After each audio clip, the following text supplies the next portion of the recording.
Hemos hablado un poco, ¿cierto? El pastor y el pastor Joaquín, el pastor Jaime, hablamos un poco de la conversión. Eso es lo que estamos hoy día también, me corresponde a mí, ¿cierto? En este mismo contexto. Dice, la conversión es la práctica diaria de la vida. Y mi referente es el apóstol Pablo.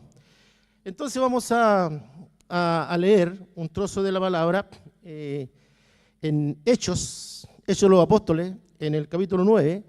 Yo siempre digo, hermano, ustedes ya son avesados en esto y solamente poder sacar algunas cosas puntuales de lo que nos entrega el pasaje.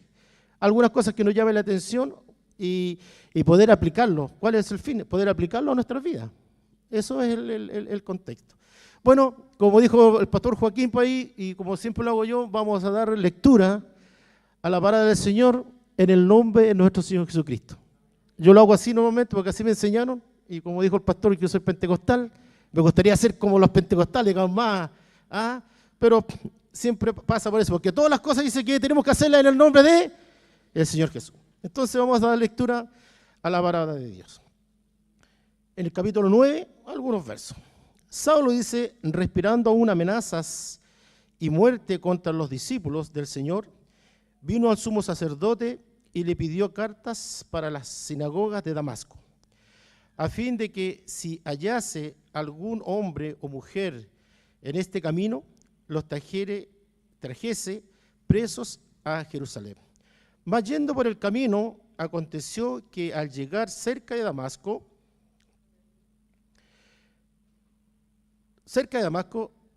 repentinamente lo rodeó un resplandor de luz del cielo.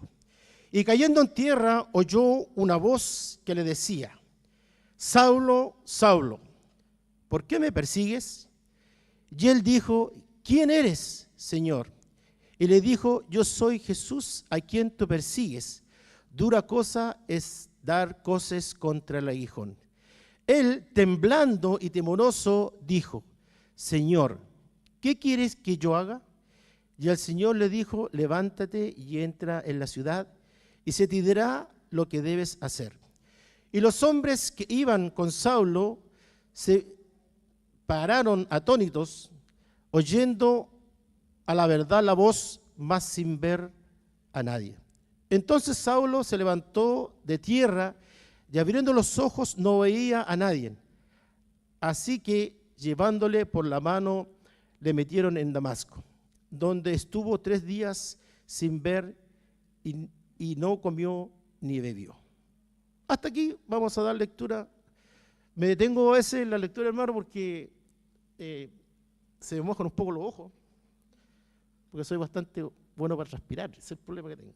Por eso, bueno, ahora sí que tengo, son 10 para las 12, según el reloj. Ahora sí que tengo todo el tiempo para poder desarrollar el sermón. Ustedes no están preocupados, ¿cierto? Ya, perfecto. Gracias, hermano, por su apoyo. Bueno, hermanos queridos, mire, como yo planteaba, tengo que hacer una génesis en torno a la persona de Pablo. Porque hay unas personas, hermanos, que son nuevos, ¿cierto? Como bienvenido a nuestro hermano que levantó su mano ahí, y a todos los que por primera vez están, sea Dios añadiendo bendición a sus vidas. Entonces tengo que hacer, sin querer, tengo que plantear un poco biografía de este apóstol. Dice que Saulo era una persona de gran energía, determinación y firmeza, y había cumplido con excelencia todo el aprendizaje que él le dieron, como fariseo, como judío.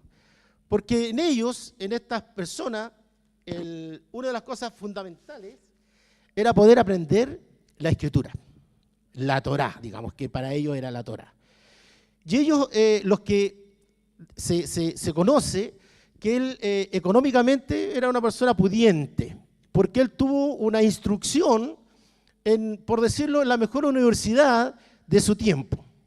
Ellos tenían profesores particulares.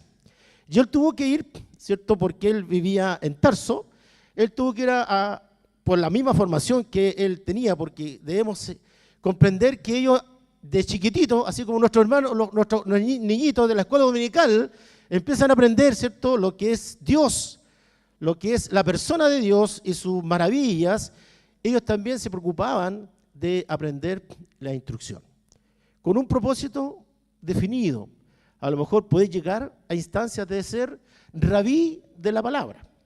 Y él, como ustedes bien saben, tenía el mejor profesor, el mejor educador pagado, lo que le fue dando esa condición de poder, cuando ser mayor, grande, digamos, cuando ya cumpliera mayor de edad, poder, inclusive, la palabra podríamos decir, poder pertenecer a la casta más alta, ¿cierto?, religiosa, que era el Sanedrín.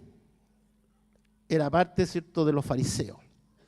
Entonces, esta condición él fue desarrollando, preparándose para allá, por el temor de aprender, ¿cierto?, lo que era la tradición, la información que ellos manejaban acerca de la Torá. Porque se fundaban en ese conocimiento. Por lo tanto, la historia dice que fue uno de los niños o jóvenes, ¿cierto?, más sobresalientes de ese aprendizaje. Por lo tanto, no era cualquier cosa. No era cualquier cosa como altos, un doctor quizás en conocimiento, pero él aventajaba, dice la historia, a todos los niños, a todos los jóvenes de esa preparación.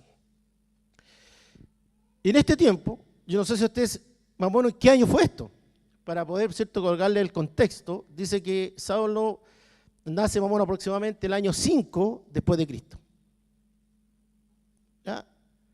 Bueno, ese es el periodo.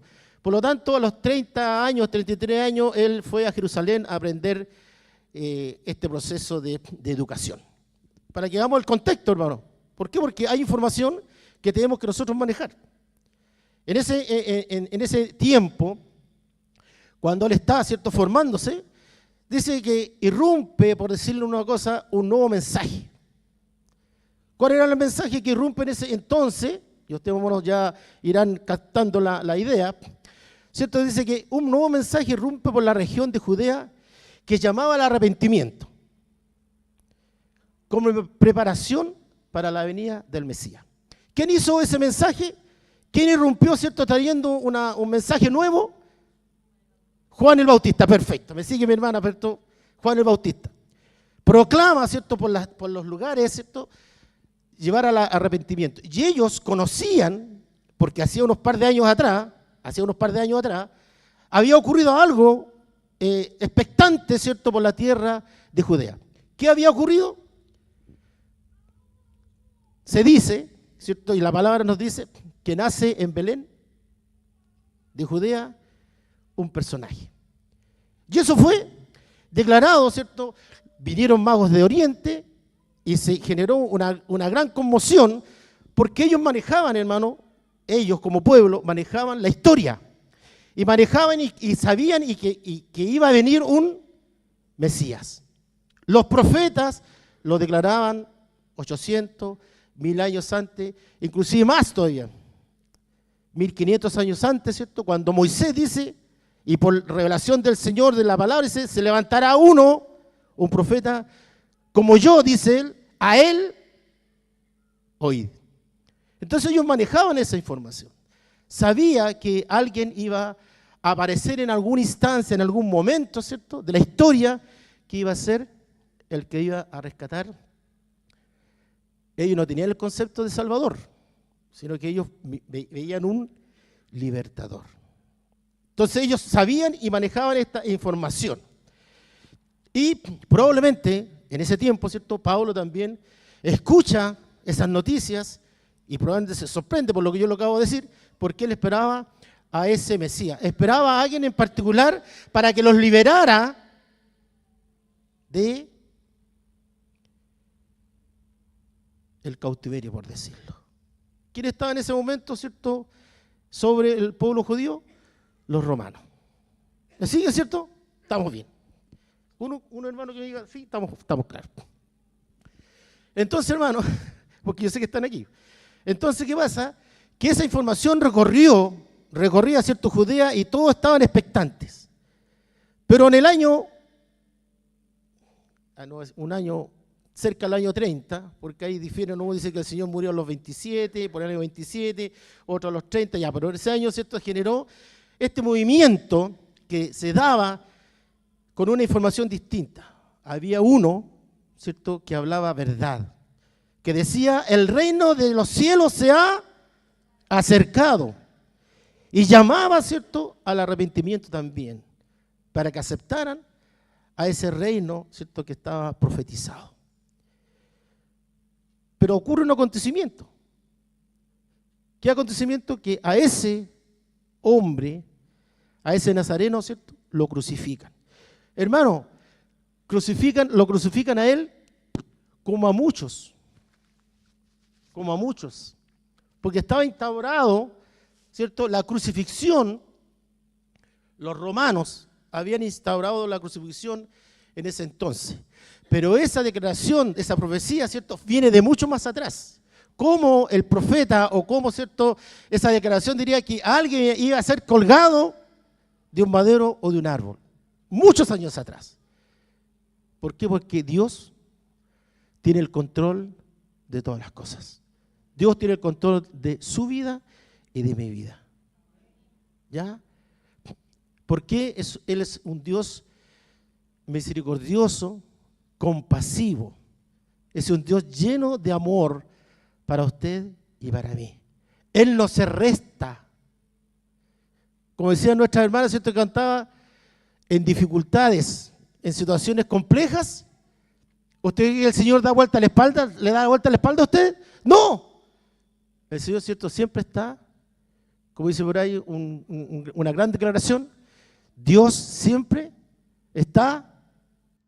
¿Qué está haciendo Dios? Obrando, trabajando. ¿En virtud de quién? De nosotros, o de los que creen en Él. Ya, hermano. Tengo que ir viendo la hora, porque si no... Ya. Entonces aquí, ¿cierto?, lo que nosotros acabamos de leer en Hechos, dice, respirando amenazas de muerte. Él había pedido, porque él quería erradicar lo que se estaba fraguando o lo que se estaba anunciando, que había uno que había resucitado. No el cuento, ¿cierto?, que dijeron los soldados, que los discípulos vinieron en la noche y se lo robaron y se lo llevaron. ¿Por qué? Porque ellos fueron, él mismo y los discípulos fueron testigos, ¿cierto?, de que ocurrió algo que no había ocurrido nunca. ¿Qué era lo que no había ocurrido nunca? Hermanos, ¿qué era lo que no había ocurrido nunca? ¿Ah?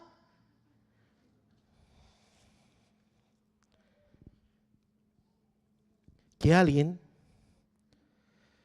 testificara o que alguien dijera que se había producido una resurrección.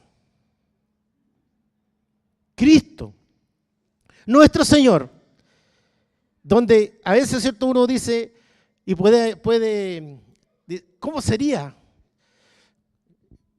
Y uno piensa, Señor, cuando estuviste en la tumba, a lo mejor Satanás, ¿cierto?, y los demonios hicieron fiesta. Hicieron fiesta. ¿Por qué? Porque nadie había salido, Satanás, ¿cierto?, tenía el control, tenía el dominio de la muerte.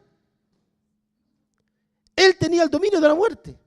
Él decía, pero si nunca nadie ha salido de aquí. Aquí, como dice, mando yo. Y a lo mejor probablemente, ¿cierto?, se alegraron. Hoy aquí. ¿Por qué? Porque la misma palabra nos dice que el Señor no habló mucho con respecto, ¿cierto?, a que Él iba a resucitar. 2 o 3 veces aparece, el pastor Joaquín me dirá después, por cómo está haciendo el estudio de los evangelios, 2 o 3 veces, ¿cierto?, dice que Él, muchas veces, ¿cierto?, a los demonios cuando decían, los demonios decían, oye, te conocemos. Y Él que le decía, publícalo, dilo para aquí, dilo para allá. No, Él decía, cállense. Eso es lo que dice la palabra. No lo estoy inventando, eso es lo que dice la palabra. Entonces, en base a esta declaración, el Señor, ¿cierto?, resucita. ¿Y la iglesia qué dice? Hermano, deberíamos saltar. Digamos, gracias, Señor, ¿cierto? Porque resucitaste, ¿para qué? Para un propósito, un fin. Y ahí, ¿cierto? Satanás dice, aquí la embarramos. Aquí la embarramos. ¿Por qué? Porque, ¿cierto? Su dominio fue cautivo. Y aquí Dios, el Señor, ¿cierto? Hizo esto, ¿para qué? Para rescatarnos a nosotros. ¿O usted cree que fue para darnos un buen ejemplo? No, para rescatarnos a nosotros. Y eso es lo que nosotros predicamos. Que Jesucristo está vivo. Ya. Amén, eso. Cristo está vivo. Y aquí, ¿cierto? En este caso en particular, respirando amenazas de muerte, dice, donde quiera que veía a un discípulo, ahí en Hechos 8:3, no sé si el hermano ahí, lamentablemente no le va a hacer el sermón, si no va a estar tisqueando, hoy dijo esto, dijo no. Dice, y Saulo asolaba la iglesia y entrando casa por, mire, imagínense, entrando casa por casa, arrastraba a los hombres y mujeres y los entregaba a la sinagoga y por consiguiente a la cárcel. Era una persecución activa, enjuiciaba, azotaba, torturaba y generaba el martirio. Y muchas veces los presentaba delante, ¿cierto?, de la sinagoga y le decía, ¿qué podía haberle dicho? Maldice a Jesús. Retráctate, o si no, ¿qué va a pasar? Te mueres. Pero ¿qué veía? ¿Cierto? Y ustedes, hermanos, que conocen la Escritura, y aquí podemos ver, ¿cierto?, la escena, ¿cierto?, que aparece cuando, porque la primera mención que se hace de Saulo es cuando Esteban, el primer mártir, está muriendo. Y él que ve, dice que sus ropas se alejaron a los pies de él, o sea, él estaba diciendo ya, ok, sí, porque esta herejía que se está comentando, ¿cierto?, tiene que erradicarse. Pero él, ¿qué veía él cuando él estaba frente a esa situación? Esteban no dijo, no miren ustedes que me están apedreando aquí, que me están matando, no. Él siempre tuvo una palabra de perdón. Él dice, cierto, veo los cielos abiertos. Miren la gran declaración que a veces pareciera que pasan así, porque todas las letras son iguales. Aquí no hay negrita, no hay nada de destaque. No hay nada que destaca la Biblia. Pero nosotros tenemos que encontrarle, ¿cierto?, el sentido. Dice, veo al Hijo del Hombre. Mira, imagínense lo que él dice. Veo al Hijo del Hombre sentado a la diestra del Padre. La condición más baja. El Hijo del Hombre, el Verbo de Dios. El que por Él subsisten todas las cosas, hermano. Por Él y para Él. Él, ¿no es cierto?, le dice, veo la declaración. Y aparte de eso, le dice él mismo, perdona a los padres. Vamos a usar las mismas palabras que hizo el Señor Jesucristo. Perdónalo porque no saben lo que están haciendo. ¿Palabras de qué? ¿De rabia? No, palabras, ¿cierto?, de misericordia. Entendiendo la gravedad que hace.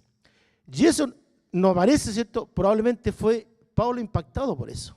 Por eso que a continuación de eso, él ve, ¿cierto?, el perdón, ve el valor sublime, ve la fe activa de los que creyeron en Jesús. Y eso es lo que nos manda el Señor hoy día a nosotros. Esa fe activa. Pero esta declaración, lo que acabamos de decir, no conforme con lo que él hacía en Jerusalén, tomaba, porque él pidió carta, oye, esto tengo que yo erradicarlo porque esto no puede ser. Él tomó carta, ¿cierto? Y como leíamos el pasaje, él iba a los lugares y a donde estaba un discípulo, los tomaba y los llevaba a la cárcel.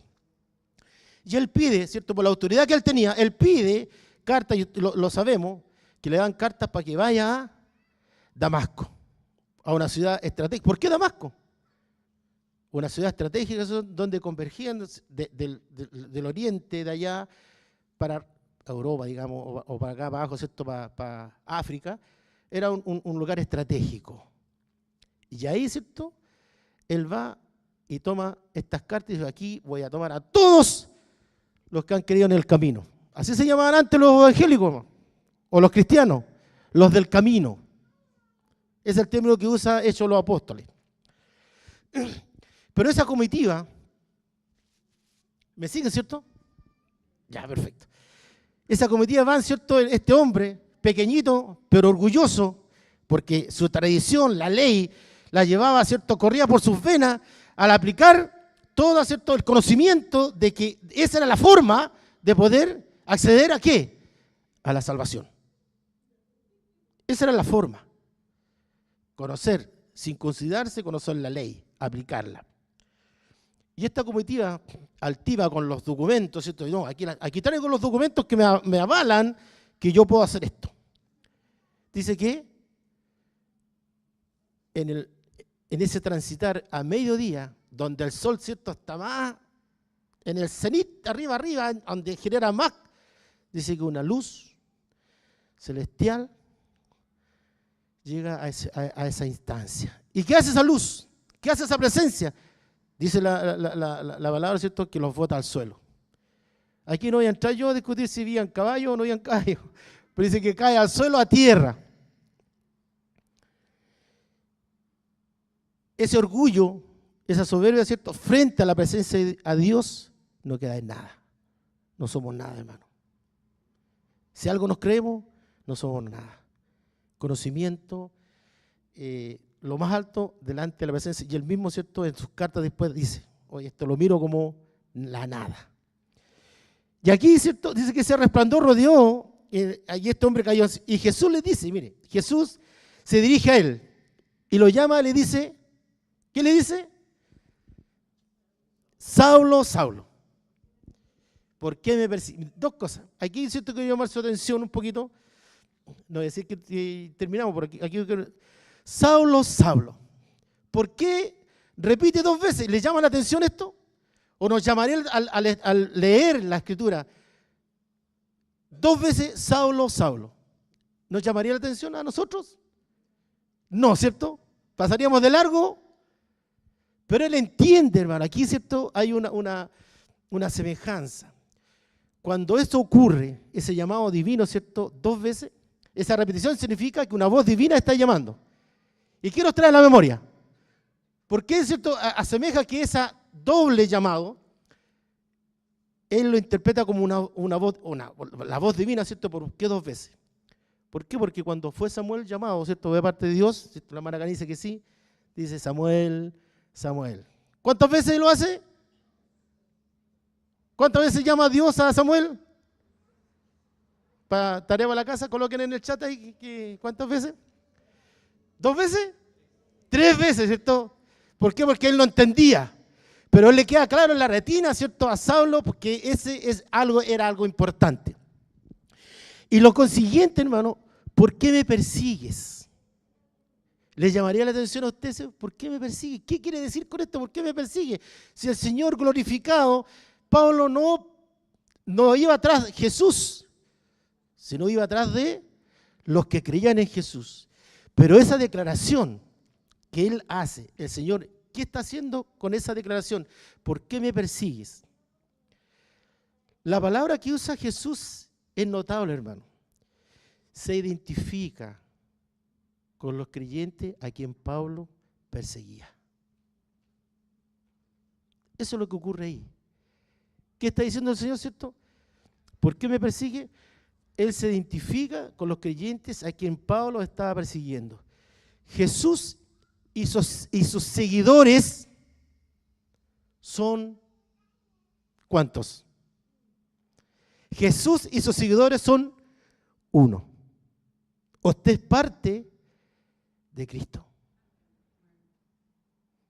Eso no le trae nada. Jesús se identifica con usted, hermano. Jesús nos hace parte suya. Esta declaración, dice, confronta ahora a Pablo en una dura realidad. Se recuerda el martirio de Esteban, la persecución que hace en Jerusalén, los creyentes encarcelados. Todos son representados por Cristo Jesús. ¿Por qué me persigues? Eso es lo que le dice. Ahora, ¿cierto? en este acto de caer al suelo, ese orgullo, esa soberbia que él traía al suelo. ¿Qué hace Pablo ahí? Si seguimos leyendo el texto, dice, ¿quién eres, Señor? Necesita saber quién eres, quién es Él. Y Él que le dice, yo soy. ¿Por qué no le dijo, yo soy el Rey de Reyes? ¿Por qué no le dijo, yo soy el Verbo? ¿Por qué no le dijo, yo soy la misma imagen de Dios? Podría haberse tirado los títulos, ¿cierto? A lo sumo porque Él se lo merece, Jesús. Pero Él, ¿cierto?, usa lo más humilde. Dice, yo soy Jesús, a quien tú persigues.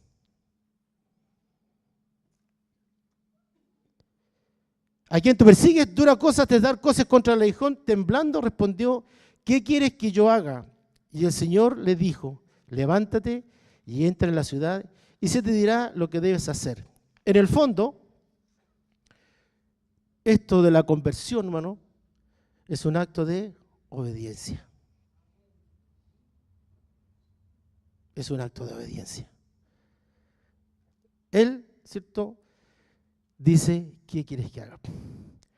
Y el Señor dice, personalmente lo llama y tomó con todo su conocimiento, porque el Señor, ¿cierto?, nos acoge con todo lo que usted viene, con todo lo que usted trae, su conocimiento, su formación.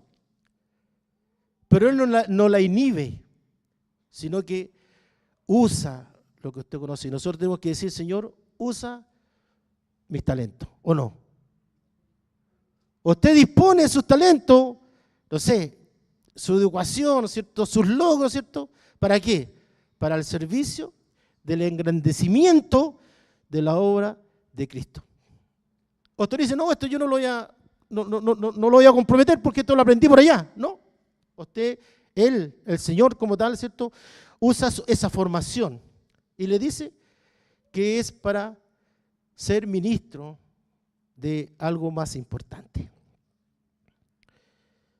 Entonces, vemos, ¿cierto?, en el pasaje la conversión, que significa, aparte de la obediencia, es cambiar. ¿Usted ha cambiado? Amén. Eso. ¿Por qué? Porque el Señor nos manda a cambiar, ¿o no? O nos da la alternativa. Entonces, la puerta, ¿cierto?, al acceso de la gracia, como decía un hermano el otro día, es Jesús mismo. La puerta al acceso de la gracia es el arrepentimiento genuino. A eso apuntamos. Señor, nos falta mucho, ¿cierto? Vamos en un camino creciente a la semejanza de Cristo. Pero tengo que tener claro, ¿cierto?, mi norte. Yo no puedo decir, ustedes me conocieron así, yo soy igual, o sea, si yo no he hecho nada entonces en nuestras vidas. Así nací y así voy a morir. ¿Está bueno eso o no? No, pues. El Señor tiene que ir trabajando con nosotros.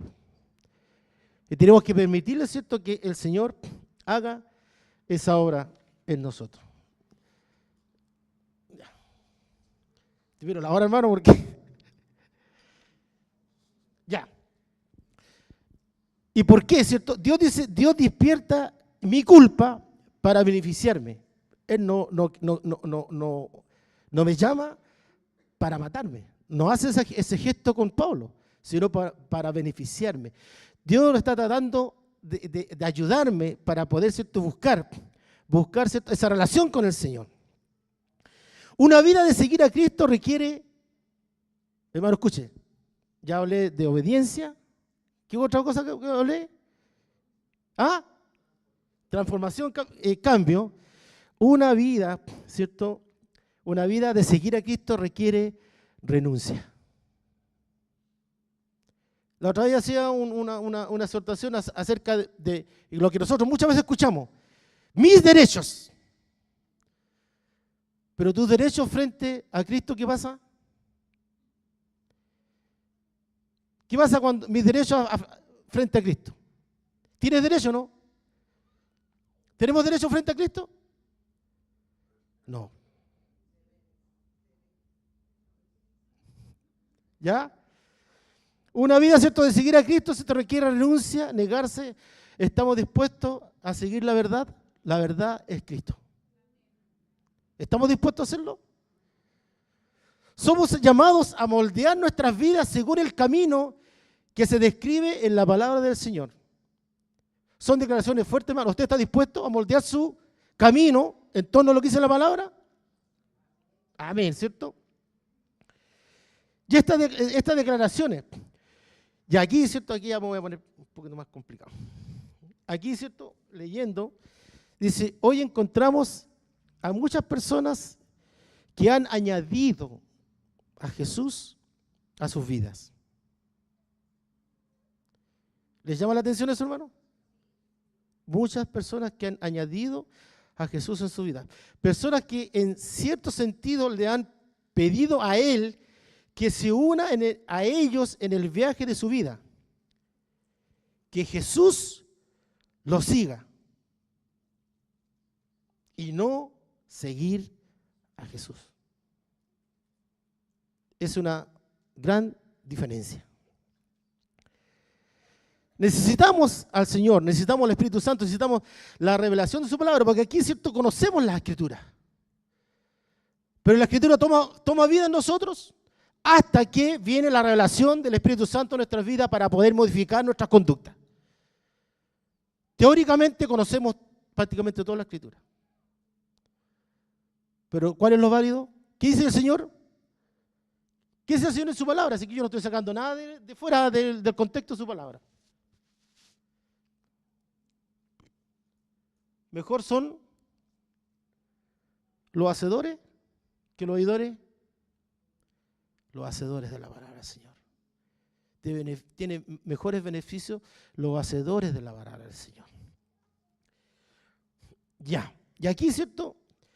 Muchas veces oramos. Yo me reía bastante, esto me causaba extrañeza. Muchas veces oramos, ¿cierto?, con lágrimas en nuestros ojos, ¿cierto?, en un momento que tenemos remordimiento, por hermano. ¿Cierto? Que aparece el remordimiento.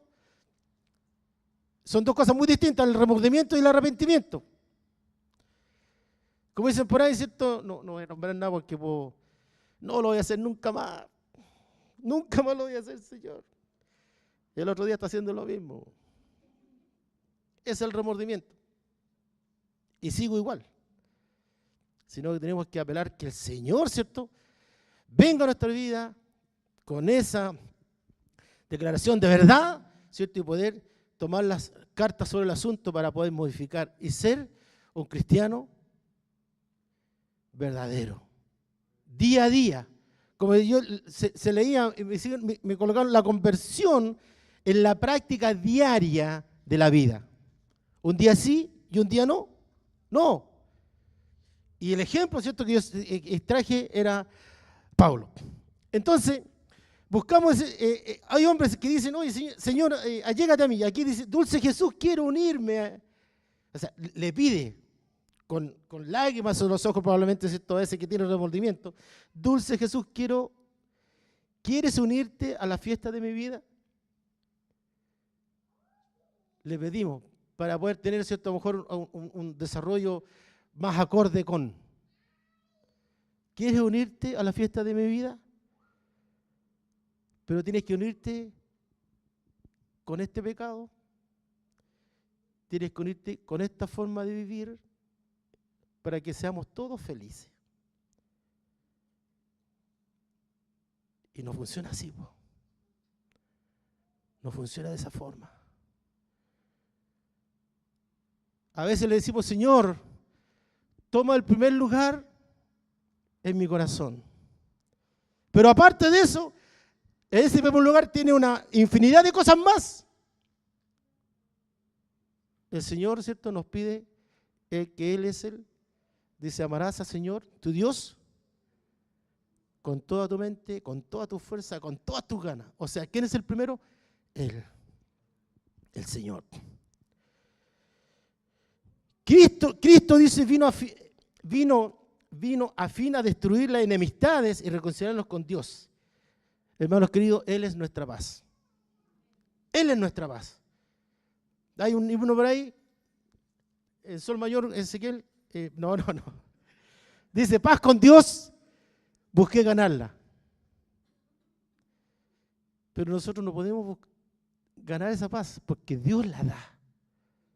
No hay nada que tú puedas hacer. El estudio, ¿cierto? No voy a invitar a la hermana a estudiar Romanos, Gálatas, hermosa, la instrucción que estamos recibiendo los varones, no porque ellos vengan los varones, pero ¿cierto? Es clarificador. ¿Ya? Dice, bueno, Él es nuestra base. Fuera de Cristo no hay más que esclavitud. ¿Quién es libre fuera de Cristo? Nadie. Solo en Él hay libertad. Fuera de Cristo el hombre está en prisión, su propio pecado lo sujeta. Cristo es la ciudad de refugio. Usted cuando está angustiado en el sentido hermano, el pastor Joaquín se ríe. Complicado, ¿no? Disculpen la palabra que usé.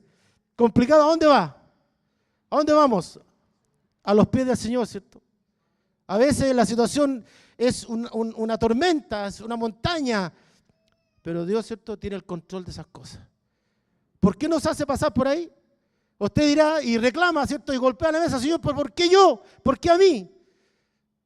¿Tenemos alguna respuesta? En tu transitar. Te fortaleces, hermano querido, en la fe. Tiene un propósito. Eso tiene un propósito. Tú después pasas esa angustia, pasas ese problema, esa dificultad, y viene otra persona y dice, mira, estoy pasando por esto, ¿usted qué le dirá? Oye, no, sé que no, por ningún lado no hay ninguna solución. En Cristo tiene la solución. Él está por usted, hermano, está por mí. La vida no es fácil. Yo otra vez decía, el Señor es el único de los grandes líderes, ¿cierto?, que les dijo a sus discípulos que este no iba a ser un camino de rosas. Dice que entrar por la puerta estrecha. Los otros todos le dicen, no, mira, vaya a hacer bien, y después cuando te moráis, te pongáis una bomba aquí, se te expletía, no sé cuánto, agarráis a estar en el Edén y vais a estar disfrutando, pero macanú. No, el Señor nos dice que vamos a pasar dificultades. Pero esas dificultades, hermano, son pasajeras por un bien mayor, que estar con el deseado, con el Señor. ¿Ya? Y aquí, ¿cierto? Hablaba yo, Cristo es la ciudad de refugio, todos los que están asediados pueden ir ahí. Y aquí una cosa que me llama la atención también, es que, continuando con la lectura, dice que Pablo, siendo un fariseo, perteneciendo, él había pasado por todos los bautismos. Dice aquí, fue bautizado. ¿Cuál es la connotación de este acto? Y él mismo, ¿cierto?, lo declara, él mismo lo enseña después en Romanos, en Gálatas y en Romanos específicamente, ¿cierto? Dice que es una muestra, son testimonios de la obra que nos coloca en Cristo en la muerte, porque el bautismo es eso. Cuando vamos a las aguas, ¿qué hace? Usted me dice, no echan para atrás. ¿Sí? El símbolo, ¿cierto? Dice que morimos para el mundo y salimos de las aguas para vivir victoria, vivir, ¿cierto?, en novedad de vida. Hermano, yo no he ido a la clase de bautismo, pero yo creo que esas declaraciones son poderosas. Y aquí, ¿cierto?, donde está el gran conflicto entre lo real y lo formal.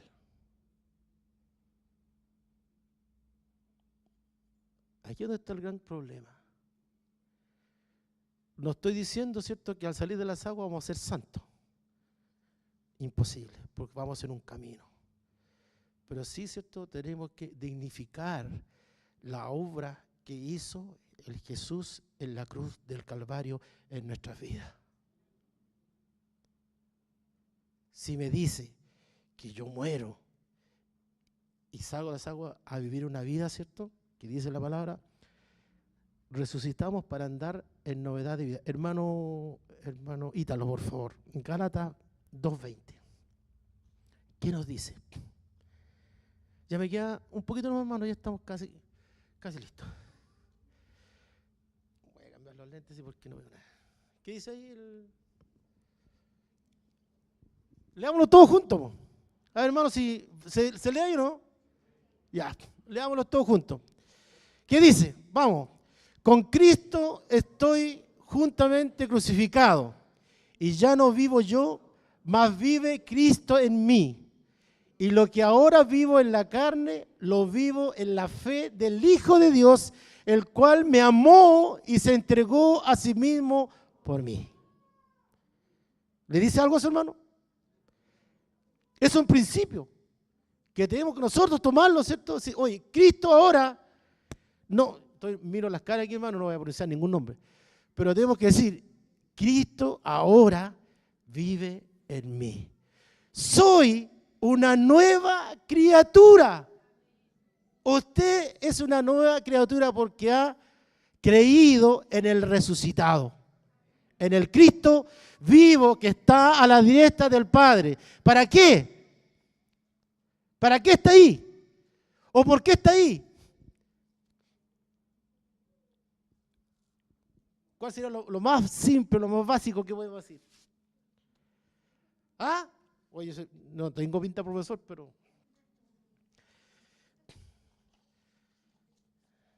Para interceder, por hermano. Para interceder por usted y por mí. Por eso está el Señor ahí. ¿Qué le dirá Jesús al Padre cuando nosotros nos equivocamos? Cuando cometemos algo que está reñido con la palabra. ¿Qué le dirá? ¿O le mostrará las manos? ¿Qué pasará ahí, hermano? Pero Él está por tu causa. Y esta verdad, ¿cierto? Habiendo sido revestido de Cristo, porque eso es lo que creemos, lo que yo acabo de pronunciar, ¿cierto? Acerca del bautismo, ¿cierto? Habiendo sido revestido de Cristo, somos uno en Él. ¿Usted se cree que es uno en Él? Así que no está muy convencido. Somos uno en Él. Y más aún, Juan, ¿qué nos dice? Que Él viene a morar. Hermano, imagínense. Él viene a morar. ¿Quién viene a morar? ¿Quién viene a morar en nosotros? Juan, después el pastor Joaquín va a dar la clase esa. Aparte del Espíritu Santo, ¿qué más? Cristo, y aparte de Cristo, ¿qué más? Dios mismo. Los tres, ¿cierto? Vienen. Mira, imagínense, amor. ¿Dónde tenemos que estar nosotros? ¿Dónde está usted, hermano? El Señor mismo dice en Juan, yo soy re malo para recordar los versículos, pero dice que Él mismo viene a morar en nosotros. ¿Usted lo cree? Amén, ¿cierto? ¿Y por qué lo portamos tan mal, hermano? ¿Por qué entristecemos al Espíritu Santo? Entonces tenemos que, como este hombre, como Pablo, ¿cierto? Dijo, oye, aquí esta cuestión, este asunto no es un asunto de un día o de dos. Esto es un asunto radical. Ustedes y yo estamos en Cristo y por lo tal motivo debemos dar ese testimonio de la verdad en la cual Cristo hizo nuestras vidas. Dice el Evangelio, ¿cierto? Cuando se levanta una antorcha o una luz, ¿qué dice? ¿La escondemos? No, ¿cierto? Tiene que resplandecer. Tiene que alumbrar. ¿Nosotros estamos alumbrando? Amén, eso. Y aquí, ¿cierto? Ya me queda media hoja, no, hermano, ya estamos listos. Dije, a veces, ¿cierto? Escuchamos decir, dice, cuando el Señor hace una obra, ha cambiado tanto este hombre, esta mujer ha cambiado tanto. Es el Señor el que ha hecho la obra, hermano. No es propio de nuestras capacidades, sino que el Señor ha hecho la obra. Y eso, ¿cierto? Esa acción, por lo tanto, siendo uno en Cristo, que ya veníamos desarrollando eso, le pertenece, ¿cierto? Todo lo que es de Cristo. ¿Usted cree que todo lo que es de Cristo le pertenece a usted? Bien, me parece. Sí, pues, hermano. Ese es el problema. Ese es el problema, hermano. Como decía una hermana, una vez, la otra le conté a una hermana en una reunión de estas fogosas, de estas, ¿cierto? Con harto, que el Señor, que íbamos a caminar, ¿cierto? Por las calles de oro, ¿cierto? Como dice un corito por ahí, por las calles de oro voy a caminar, ¿cierto? Y voy a estar con el Señor. Y estaba todo emocionado porque algunos hermanos dicen, oye, es que las emociones cuando están en función del conocimiento de lo que hizo el Señor, son válidas. Y la hermana, ¿cierto? Y toda la iglesia casi danzaba, hermano. Bueno, la iglesia pentecostal. Y el otro día el pastor va a la casa a visitar a la hermana ancianita. Le dice, pastor, quiero hacerle una pregunta. En relación a lo que dijo usted ayer, que íbamos a caminar por las calles de oro, ¿cierto? Mar de cristal. ¿Hay un corito por ahí que podíamos aprender más adelante? Ya, pero más adelante lo vamos a aprender. Calles de oro, ¿cierto? Voy a caminar y voy a transitar con el Señor, voy a estar con todo, ¿cierto? Con todos, que vamos a ser sorprendidos, como uno dice, hermano. Vamos a ser sorprendidos, porque vamos a ver a un hermano y decir, ¿y tú? Bueno, la sangre de Cristo lo logró, ¿cierto? A ver, ¿cierto? Entonces la hermana le dice, pastor, ¿y será tanta maravilla?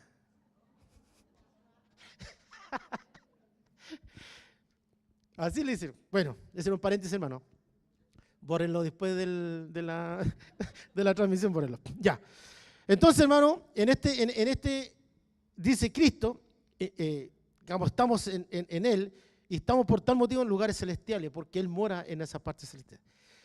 Él nos rescató desde la cárcel, ¿cierto?, de pecado a la muerte, los ha exaltado, ¿cierto?, a la morada de Dios donde Él está, porque dice que somos herederos y coherederos con Él. Ser revestido de Cristo significa ser vestido del nuevo hombre creado para ser semejante a Cristo en justicia y santidad. Pablo enfatiza su pasión, ¿cierto?, porque pone siempre de manifiesto la gracia de Cristo, la gracia, la obra, que se manifiesta, que debemos de interpretar cuando es gracia. Que usted no tiene que hacer nada. Es una dádiva de Dios. Usted yo siempre digo, oye, hoy día para que el Señor me escuche, voy a buscar un puñadito de arroz y me voy a colgar las rodillas para que me duelan. No pasa por eso. Dios lo hizo todo, hermano. Tienes que ir confiadamente, como dice, al trono de la gracia, creyendo que Él está ahí. Eso es lo único. No tienes que hacer nada. Ya, entonces, en un momento, ¿cierto? Pablo fue transformado en el camino a Damasco. Pablo encontró al Cristo vivo. Pablo no puede ser divorciado y nosotros tampoco separados del Cristo glorificado. El Señor debe influir en todas las áreas de nuestra vida. Entonces, ¿qué hemos hablado aquí? ¿Cuáles son los conceptos que podríamos decir en todo este desarrollo? Ahora ya terminé, hermano. Obediencia. Ajustar nuestras vidas a Él. No que lo llevemos, ¿cierto? Y lo invitemos a que viva con nosotros la pinta nuestra. Cambiar, ser transformados. Un reconocimiento humilde, ¿cierto? Porque nada somos. Renunciar. Tener una convicción clara, ¿cierto?, de la obra que hizo el Señor en la cruz. Y la pregunta, ¿a quién servimos? Aquí se termina, hermano. ¿A quién servimos? ¿Al Dios que hizo todas las cosas? ¿O a un Dios hecho a imagen nuestra? Esa es la reflexión. Y aquí, ¿cierto?, una luz no puede ser escondida. Tiene que brillar, mostrando la vida de Cristo Jesús. Ojalá, hermano, que mañana nos acordemos. Bueno, ahora tenemos la posibilidad, ¿cierto?, de escuchar. Yo creo que no lo van a escuchar. De escuchar y repetir. Se ríe la hermana. Repetir, ¿cierto? Si algo nos quedó, porque somos personas olvidadizas. Somos personas olvidadizas. A lo mejor más adelante, yo creo que después de esto no me da más oportunidad para predicar. Voy a tratar de predicar, ¿cierto? No la tengo preparado, ¿sí? No te olvides. Hay un salmo por ahí. ¿Quién sabe dónde el salmo ese? No te olvides.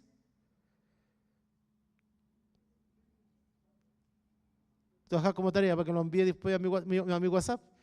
No te olvides. No te olvides de... Ya, hermano. Una luz no se puede esconder. Tenemos que brillar. Le invito a cerrar sus ojos para que oremos al Señor. Dios de los cielos, eterno, creador y hacedor de todas las cosas. Delante de ti, Señor, nos postramos en forma reverente, reconociendo que esta obra que tú hiciste, Señor, que es permanente en nuestras vidas, el acto maravilloso de la obra de la cruz, Señor, a veces no toma un rol o un control completo de nuestras vidas. Pero a través, en esta hora, te suplicamos, Señor, en este momento, en esta instancia, que a través, Señor, de la exposición de tu palabra y la obra, Señor, de tu Espíritu Santo, Señor, pueda tomar un valor distinto. Señor, reconocemos nuestras faltas y podíamos proclamar a gritos, Señor, perdónanos, perdona nuestras vidas, perdónanos, Señor, cómo nos comportamos, Señor. Como dice esta declaración, una luz tiene que brillar, Señor. Si tú has hecho algo en nuestras vidas, debemos proclamar esta verdad. Por eso, Señor, si somos faltos, Señor, y te hemos generado a ti problemas, por decirlo de una forma, frente al mundo, te pido que nos perdones, Señor. Tú ya nos limpiaste por la obra realizada en la cruz del Calvario. Tu sangre está fresca, Señor. Pero hoy día, Señor, queremos apelar a que nos laves y nos limpie con tu palabra. Esa palabra, Señor, que es un bien para cada uno de nosotros. Cuando viene esa revelación del cielo, nos da claridad para poder entenderla. Podemos tener, Señor, mucho conocimiento, quizás, Señor, estudios, pero si no hay una real entrega a que esa palabra y tu Espíritu Santo hagan nosotros, nada somos, Señor. Por eso te pedimos en esta hora, humildemente, Señor, si hemos faltado, que nos perdones, que tú reargullas nuestro corazón. Tú, Señor, nos muestres, Señor, esa posición tan maravillosa que tenemos en ti, que estamos sentados en lugares celestiales, como dice tu palabra, Señor. Hemos nacido, Señor, tu palabra nos dice que hemos ido a las aguas, hemos muerto para este mundo, Señor, y nacemos para andar en novedad de vida en ti, Señor, porque la novedad de vida no es en nosotros, sino es en tu verdad, Señor. Por eso en esta hora, desde el más anciano hasta el más joven, Señor, venimos a ti para pedirte que tú nos limpies, Señor. Nos perdones, Señor, y nos haga entender lo maravilloso que es ser tu hijo, Señor. Esta manada pequeña, Señor, proclama que somos tus hijos y debemos creerlo, Señor. El hijo tiene derechos a todas las cosas de su padre, a esas bendiciones que tú nos das, Señor, que tú nos prometiste, Señor, son miles y miles, Señor. Quizás en este momento no nos acordamos de ninguna, probablemente, más a todos los que recibieron Dios la potestad de ser hechos hijos tuyos, Señor. Que sea una convicción, Señor, en nuestras vidas. Que realmente sea una convicción en nuestro corazón, Señor. No somos cualquier cosa, Señor, sino en ti somos adoptados como hijos, Señor. Por eso danos de tu gracia y ayúdenos a continuar en este camino, en esta senda, con dificultades quizás, pero dependiendo cada día de ti, Señor. Bendice a mis hermanos que están detrás, Señor, en sus hogares, que no han podido quizás llegar a este momento, Señor, pero tú renuevas sus fuerzas en medio de la tribulación, en medio de las dificultades, Señor, renueva sus fuerzas, Señor. La tormenta no será para siempre, Señor, vendrá un momento, una instancia en ti, Señor, que tú despejarás esas dificultades, pero debemos depender de ti. Gracias, Señor. Permite que tu bendición de tu palabra, Señor, quede en los corazones de mis hermanos, y de los que han escuchado. Todo te lo pido humildemente por los méritos santos de Jesús, nuestro Salvador. Amén.